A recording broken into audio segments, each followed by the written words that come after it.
오늘 본문 말씀은 에베소 1장의 마지막 부분에 나오는 사도 바울의 기도입니다.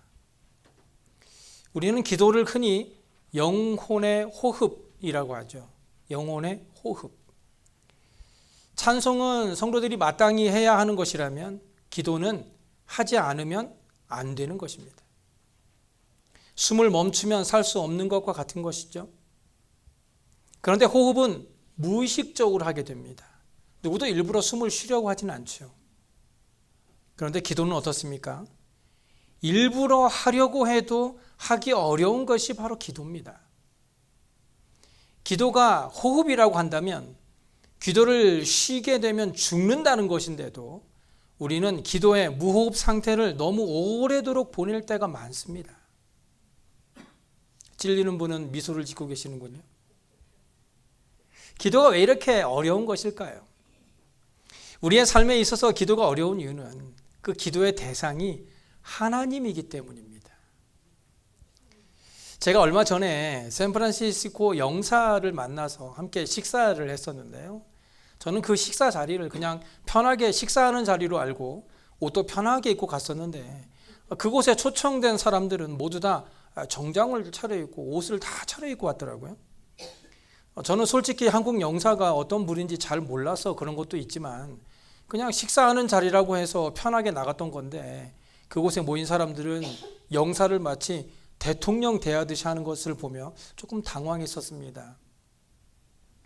만약 우리가 실제로 대통령을 만나서 이야기를 한다거나 어떤 중요한 결정을 위해 어떤 관계자를 만나게 된다면 아마 그 자리가 진땀 나는 자리가 될 수도 있을 겁니다. 마찬가지로 우리가 하는 기도는 그 대상이 만물을 지으신 하나님이기 때문에 이 보통의 사람들은 하나님과의 대화를 어렵게 생각합니다. 그래서 오늘 본문 에베소 1장 17절부터 19절에 나오는 바울의 기도를 가만히 들여다보고 있으면 우리가 기도를 왜 못하고 있고 어떻게 잘못하고 있는지를 알 수 있습니다. 오늘 본문의 바울의 기도를 자세히 살펴보면 전체적으로 기도하는 사람의 입장에서의 이야기는 없다는 것이 그 특징입니다. 물론 그것은 에베소서 1장에서는 특수한 경우고 이 에베소 교인들에게 이야기해 나가는 중에 이루어지는 기도문이기 때문에 개인적인 기도문이 들어있지는 않아서 그런 것도 있습니다. 성경에 기록된 대부분의 기도문들은 대부분 하나님 쪽에 관한 부분이 기도하는 사람의 간절함보다 언제나 더 많습니다. 그러나 대부분의 우리의 기도는 하나님 쪽에 관한 이야기보다는 내 쪽에 관한 이야기가 언제나 많아서 그것 때문에 기도를 잘못하는 이유가 되기도 합니다. 기도하는 방법과 원리가 처음 출발부터 잘못되었기 때문에 기도하는 것 자체가 어렵게 여겨지는 것이죠.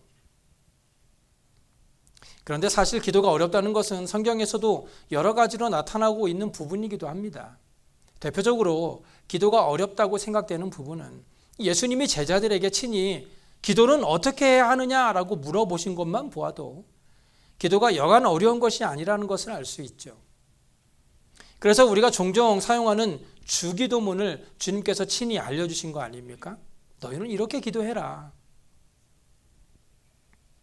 오늘 우리가 기도하는 방법과 성경에 기록된 대표적인 기도문, 특별히 오늘 본문에 있는 바울의 기도와 비교를 해봄으로써 우리의 기도를 바꾸고 기도하는 자세나 원리나 방법 이런 것들을 성경적으로 바꿔서 기도를 정말 잘 할 수 있기 바랍니다. 그렇다면 기도에서 가장 중요한 것은 무엇일까요? 무엇이 기도에서 가장 중요할까요? 먼저 기도는 하나님 아버지께 하는 것입니다. 너무나 당연한 이야기지만 이 당연한 이야기가 가장 중요한 이야기입니다. 우리는 하나님 아버지께 기도하지 예수님께 기도하지는 않습니다. 그렇다고 해서 예수님께 기도하지 못한다는 것은 아닙니다. 예수님도 성자 하나님이고 하나님과 동등된 능력과 권세와 영광을 가지고 계시기 때문에 예수님도 하나님이시고 우리가 기도하는 것은 마땅하죠. 그래서 우리의 기도에 응답하시고 우리의 기도에 기울이시는 분도 바로 예수님이 맞습니다. 그런데 우리가 기도를 하면 맨 마지막에 뭐라고 합니까? 예수님의 이름으로 기도합니다 라고 하죠. 그렇다면 예수님의 이름으로 예수님께 기도하면 되지 않을까요? 그런데 그것은 좀 이상합니다. 예수님께서 우리가 예수님의 이름으로 하나님께 기도하라고 하신 그 이유는 우리가 하신 그 기도를 늘 하나님 아버지께 응답받을 수 있도록 보장해 준 것입니다. 우리가 늘 놓치는 것이 우리가 기도를 할 때 하나님 아버지께 기도를 한다는 것과 예수 그리스도께 기도를 하는 것 사이에 굳이 따져보자면 이런 문제가 있어요. 물론 굳이 따지지 않아도 되지만 하나님 아버지라고 하면 무언가 좀 멀리 계신 분 같고 예수님 하면 왠지 우리가 좀 더 가까이 계신 분인 것 같은 느낌을 받습니다. 나를 위하여 피 흘려주신 분, 내 죄를 대속하신 분, 엠마오로 가는 두 제자를 만나신 분, 우리의 연약함과 아픔을 동정하시는 분, 이렇게 예수님은 언제나 내 편일 것 같은 생각이 우리를 주님께 가까이 하게 하는 것은 아닐까요? 이런 말씀을 드리는 이유는 주님이 지금 우리 마음속에 있는 주님의 모든 은혜롭고 자비롭고 사랑이 넘치는 모습들은 하나님이 다 그렇게 하라고 하셔서 한 일이다라는 것을 말하려고 하는 것입니다. 우리는 예수님을 가까이 하기에 전혀 거리낌이 없지만 왠지 하나님을 가까이 하는 것은 어려워하고 있다는 거예요. 마치 하나님 아버지는 우리에 대해서 늘 혼을 내기 위해 회초리를 들고 계시는데 그 중간에 예수님이 가운데 끼셔서 우리 편을 드시고 하나님을 말리셔서 우리를 이렇게 용서하도록 만드시는 것이 아닐까 그런 생각을 한다는 것이에요. 우리는 하나님을 너무 멀리 생각합니다. 어렵게 생각합니다. 너무 무서운 아버지로 생각하는 거예요. 그러니까 가까이 다가가기가 어렵고 힘이 든 겁니다. 로마서 5장 8절에 우리가 아직 죄인 되었을 때 그리스도께서 우리를 위하여 죽으심으로 하나님께서 우리에 대한 자기의 사랑을 확정하셨다고 말씀하죠.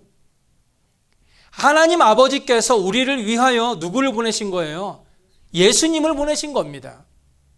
예수 그리스도를 보내시고 예수 그리스도를 십자가에 못 박기로 한 분이 바로 하나님 아버지라는 거예요.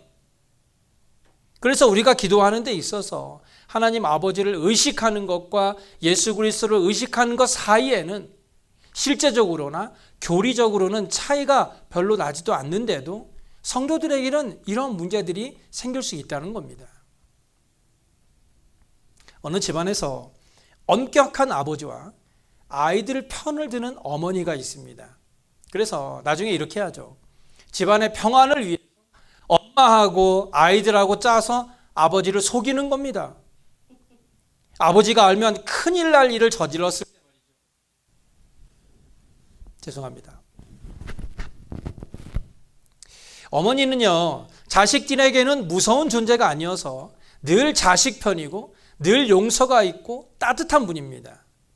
그런데 아버지는 보다 엄격하고 엄합니다.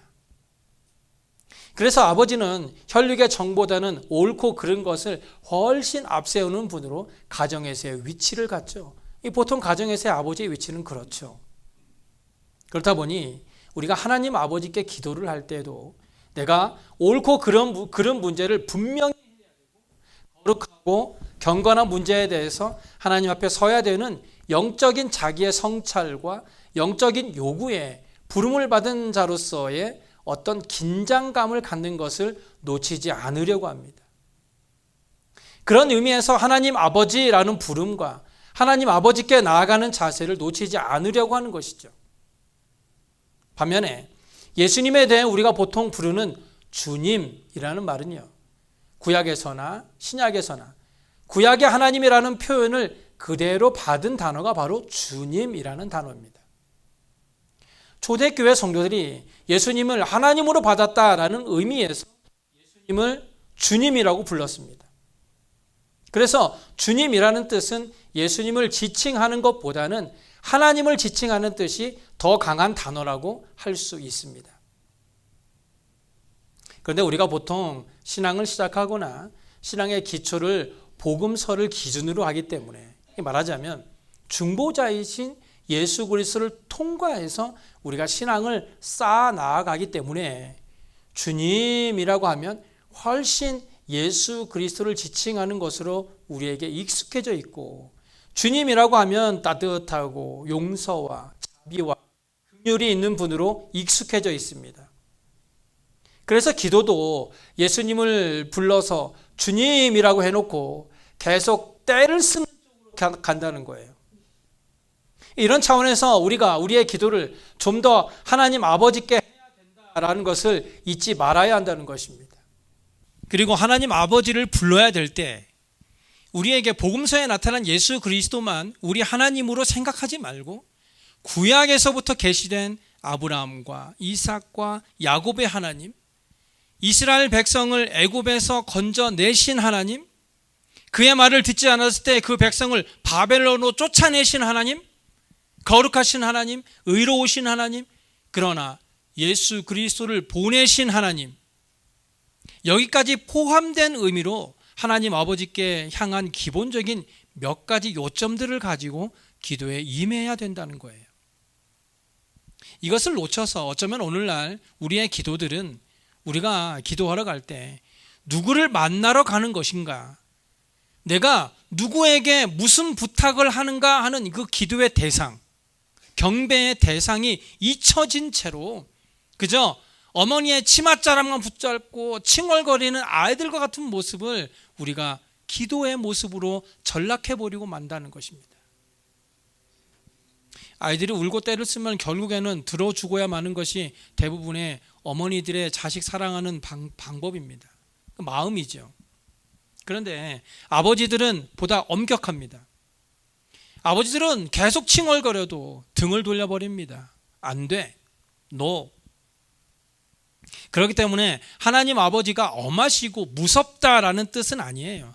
그러나 그랬을 때 이 자녀들이 가졌던 자기 주장과 자기 필요로 때를 쓰고 부모님이 요구하시는 것으로부터 자꾸 생각이 점점 멀어지는 것과 같이 오늘날 우리 기독교인들의 신앙인의 자세, 특별히 기도가 그런 식으로 전락해 버렸다라는 것이 안타까운 현실이라는 겁니다. 그런 의미에서 우리가 하나님 아버지라고 기도를 시작을 하게 되면 오늘 본문에서 바울처럼 하나님 아버지는 어떤 분이신가? 내가 그에게 기도를 한다는 것이 도대체 무엇을 의미하는가 하는 것을 떨쳐버리고 기도를 시작할 수 없다는 거예요. 말하자면 오늘날 우리가 제일 잘못하고 있는 기도 중에 하나인 내 필요를, 내가 원하는 것을 그저 처음부터 끝까지 목록을 쭉 나열하고 오직 그것만이 이루어지기를 바라는 마음으로 기도하는 것은 아무런 의미가 없다는 겁니다. 이것은 마치 누가 더 열심히 자기 필요한 것을 하나님께 빨리 크게 아뢰는가의 싸움 같습니다. 특히 우리 한국 사람들은 기도도 전투적으로 하죠. 통성 기도를 할 때도요, 누구 목소리가 더 큰가? 그래서 옆 사람보다 더 큰 목소리를 내야 하나님께서 더 크게 기도하는 사람의 기도를 들어주는 것처럼 생각하는 그런 기도를 우리가 지금 하고 있다는 거예요. 물론 어느 때는 하나님 앞에 소리도 지르고 울고 불고 기도를 하고 나면 어떤 때는 마음이 시원할 때도 있습니다. 그런 기도도 필요하죠. 하지만 그것이 우리의 기도의 목적은 아니라는 거예요. 기도는 결국 하나님을 만나고 가는 겁니다. 하나님을 만나는 게 기도예요. 하나님의 뜻을 확인하고 가는 겁니다. 그래서 기도를 하면 할수록 그가 하나님의 뜻과 하나님의 성품에 대해서 이해가 깊어지고 하나님이 가지신 뜻, 기뻐하심에 동화되는 결과를 얻어낼 수 있어야 하는 게 기도입니다. 그런데 기도를 마치 따발총 쏘듯이 자기 필요만 쭉 말하고 돌아가는 사람들은 기도 생활은 아무리 많이 했어도 그의 생각이나 성품이나 성향이 거룩해지지 않고 변화되지 않는 것을 보게 된다는 거예요. 그것은 분명 문제가 있는 겁니다. 기도를 그렇게 많이 하는데도 삶에 변화가 없는 삶, 문제가 있습니다. 기도는 분명 그런 부분들이 나타나야 합니다. 그렇게 하지 않으면 그저 기도하는 모습만 그럴듯하지 기도를 통해 얻어지는 것은 없다는 겁니다. 툭 건드리기만 해도 기도가 술술 나오는 것과 거룩하고 경건한 것과는 별개입니다. 많은 사람들 앞에서 기도를 잘한다고 해서 그가 반드시 거룩한 삶을 살아내고 있다고 볼 수는 없다는 거예요. 누가 압니까? 모든 기도는 바로 이것이 기초입니다. 기도를 통해 우리 주님의 성품을 닮아가는 것, 이것이 없이는 기도를 제대로 하고 있다고 할 수 없다는 겁니다.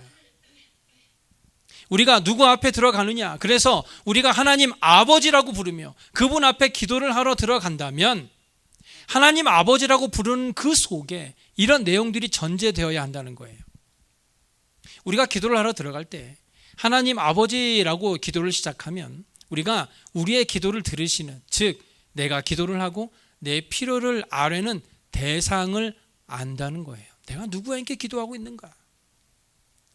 아무런 대상도 없이 그저 허공을 치거나 내 열심을 폭발시키는 그런 것이 아니라 내 기도를 듣는 인격자가 계시다는 사실을 인식하는 것이 가장 먼저 필요하다는 거예요. 난 누구에게 기도하고 있는가? 그래서 우리가 기도를 시작할 때 하나님 아버지라고 부르는 것은 그분을 내가 알고 있다는 뜻입니다. 하나님 아버지라고 불러서 그분이 어떤 분인지를 내가 아는 것이죠. 최소한 내 아버지라는 것, 내 기도를 들으신다는 것, 예수 그리스도를 나를 위해 보내셨다는 것, 이 모든 것을 우리가 알고 나서 하나님 아버지라고 부르는 거예요.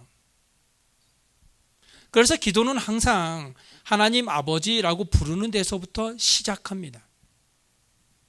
그리고 하나님 아버지라고 하는 그 부름에는 수식어들이 붙어야 하죠. 예를 들어서 그가 얼마나 두려운 분인가, 그가 얼마나 거룩을 요구하시는 분인가, 얼마나 우리의 예배를 받으시는 분인가, 우리를 얼마나 사랑하시는 분인가, 그분에 대한 복종, 권위, 신분, 이런 것들이 포함되어 있는 것이죠. 그런데 우리에게 이런 것들이 없어요. 우리가 기도하는데 이런 것들이 있어야 하는데 우리는 이런 것들을 다 건너뛰고 그저 우리가 필요한 것들만 쭉 나열하고 맙니다. 주세요, 주세요. 시편의 기도들이 굉장히 많이 나오는데요, 시편에 나오는 기도문들을 잘 살펴보면 어떤 기도문들은 하나님을 부르기도 전에 주여 왜 나를 버려두십니까? 또는 주여 용서하옵소서라는 말이 먼저 나오는 경우가 많아요.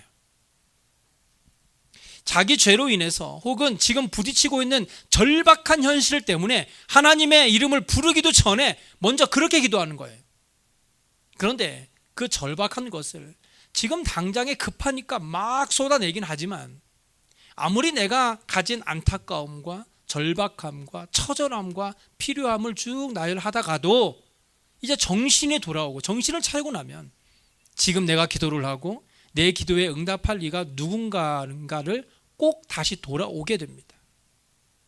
그리고 자신의 과거를 돌아보죠. 과거에 하나님이 자신에게 어떻게 했었는가? 그 하나님이 우리의 선조들에게는 어떻게 했었는가? 그 이야기가 꼭 다시 되풀이되는 게 시편의 기도들입니다. 모든 기도문이 어떻게 우리 조상들을 애굽의 손에서 건져냈는가? 어떻게 홍해를 건넜는가? 어떻게 만나를 먹였는가? 어떻게 여리고성을 무너뜨렸는가? 우리가 말을 듣지 않았을 때 어떻게 하나님이 진노하셨는가? 그래서 내가 기도하는 그 대상에 대한 인식이 그 내 필요성을 압도하는 것으로 끝을 맺습니다. 내가 지금 아무리 처절하고 급박하다 할지라도 하나님이 다 보고 계신다. 하나님의 지혜가 나의 지혜보다 더 깊다. 그는 전능하시다. 그는 나에게 선을 베푸신다. 내 영혼아 어찌하여 내 속에서 불안해하는가 라며 하나님이 아니라 자신을 꾸짖는 모습을 본다는 거예요.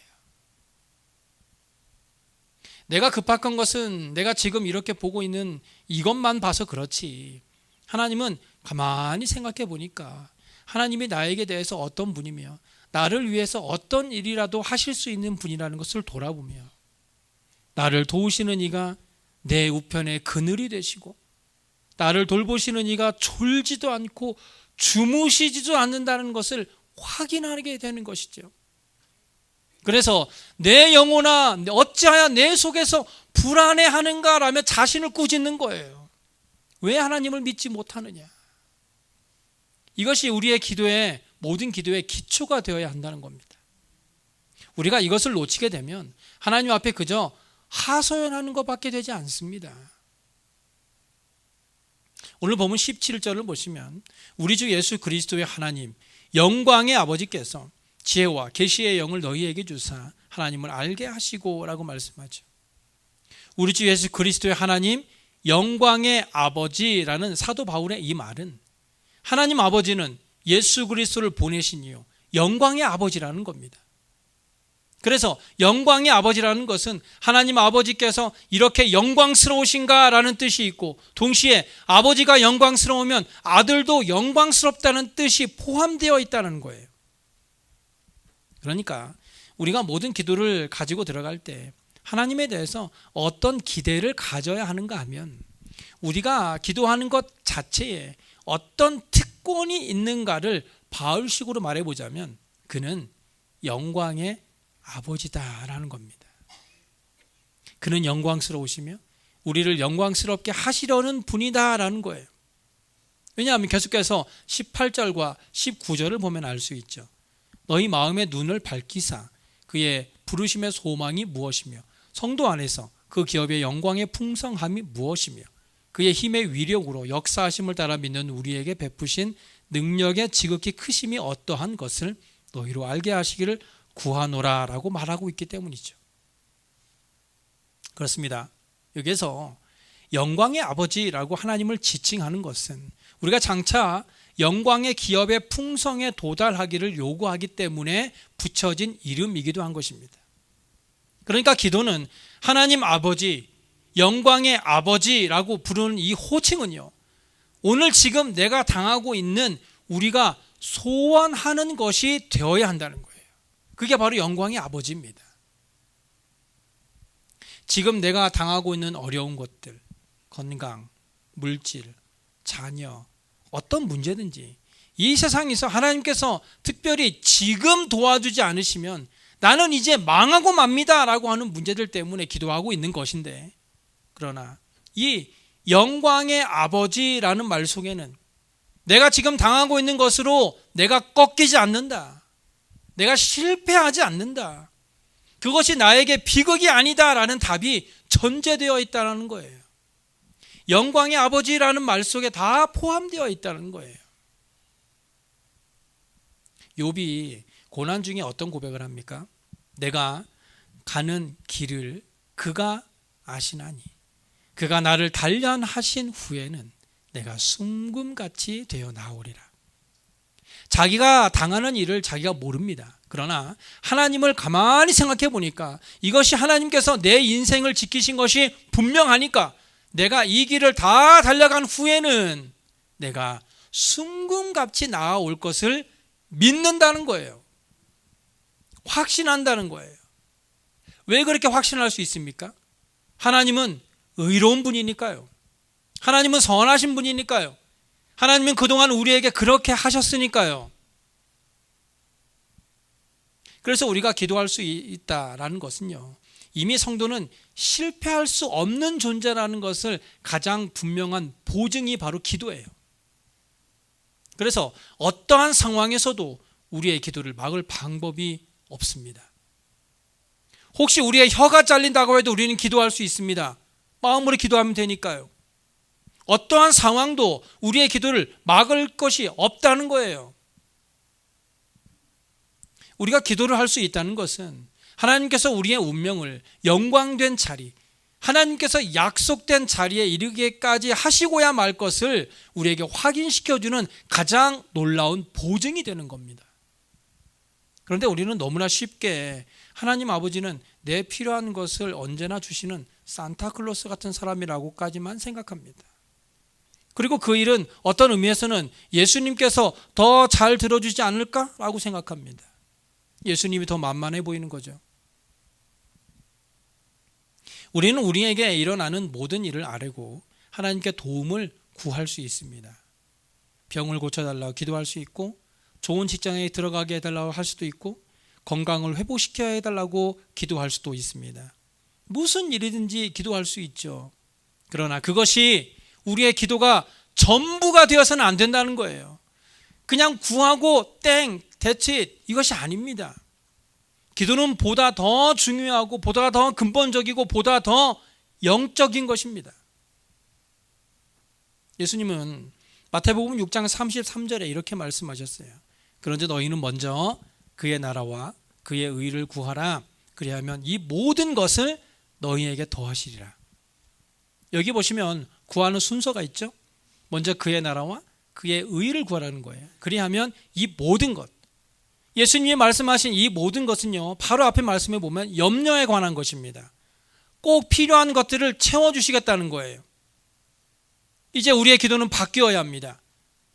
그동안 무조건 주세요, 주세요라는 기도를 했었다면 이제는 영광의 하나님 아버지께 우리의 마음의 눈을 밝히사 그의 부름의 소망이 무엇이며, 성도 안에서 그의 기업의 영광의 풍성함이 무엇이며, 그의 힘의 위력으로 역사하심을 따라 믿는 우리에게 베푸신 능력의 지극히 크심이 어떠한 것을 깨달을 수 있는 기도를 할 수 있길 바랍니다. 예수님께서 먼저 그의 나라와 그의 의를 구하라고 하시기 전에 뭐라고 한 줄 아십니까? 너희 하늘 아버지께서 이 모든 것이 너희에게 있어야 할 줄을 아신다고 하셨어요. 그러므로 너희는 그의 나라와 그의 의를 구하라는 겁니다. 하나님께서 다 아시니까. 우리의 기도의 대상이 하나님 아버지라면 우리의 기도의 목표는 우리의 욕심이나 필요가 아닌 하나님 아버지의 영광임을 깨달을 수 있길 바랍니다. 오늘 사도 바울의 기도와 같이 영광의 아버지께서 지혜와 계시의 영을 우리에게 주사 하나님을 알게 하시는 은혜가 저와 여러분의 기도 가운데 있어지기를 소원합니다. 그래서 우리의 기도를 통해서 하나님의 영광이 드러나고 그의 나라와 그의 의를 구하는 우리의 기도를 통해 우리의 필요를 채우시는 하나님의 은혜가 넘쳐나는 저와 여러분의 삶이 되시길 간절히 소원합니다. 기도하겠습니다.